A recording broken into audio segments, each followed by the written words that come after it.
Today I'd like to talk about the art of teaching, and we're in an advanced ceramics class with grads and seniors, and I've thought about teaching and what makes for a great teaching experience for a long time, and it's something I'm very interested in. I do recall once going to high school and working with high school seniors, and was just asking them about their learning experience in high school, and to be honest, most of them seemed very lethargic and so forth, and I asked them, well, when do you really enjoy learning in high school? And I'll never forget one of the students said, when the teacher can bring life into the classroom.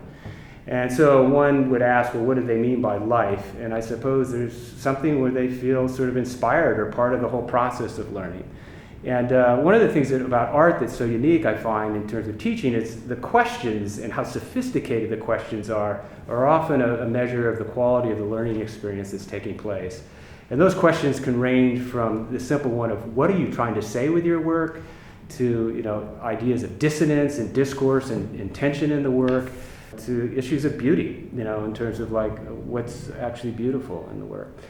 I think the educator and writer Peter McLaren has a really interesting take on different styles of teaching, and the three styles that he came up with in terms of phrasing them were the hegemonic overlord, the entertainer, and then the third one is the liminal servant. And so the hegemonic overlord is sort of the all-knowing person that sits in the front of the lectern and sort of espouses the words of wisdom and disseminates them to the students, and they basically sit there and write down what the student's saying.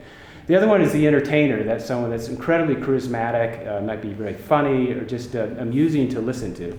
And the third quality is the liminal servant. And that liminal means threshold or passageway, and it goes back and forth. So what he meant by this is that everyone becomes a teacher, and everyone becomes a student. And the lines become fluid, and when that happens, there's this tremendous sense of ownership or involvement, and everyone becomes, I would say, energized by this process, and it's something I really believe in. And one of the things that facilitates that or makes that happen is silence, and creating space in a class. So when you ask a question, there might be silence, but inevitably people will speak up and fill that silence. So silence can be a great asset. And then I think this idea of surprise, Robert Frost, the poet, once said, no surprise for the writer, no surprise for the reader. And I just simply took that and put no surprise for the teacher, no surprise for the student. So it's a creative process. In fact, I think teaching is a work of art. So how innovative can you be with your teaching?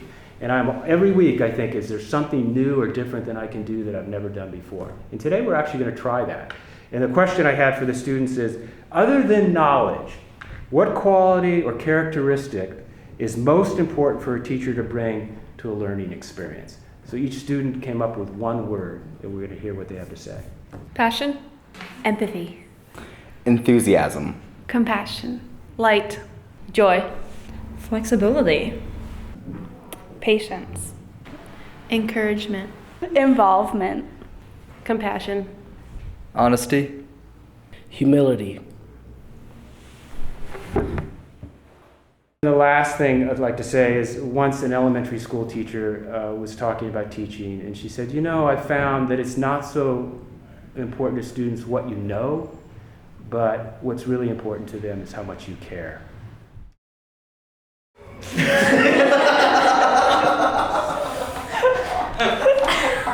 What a way to wake up. Yeah, really. Cats.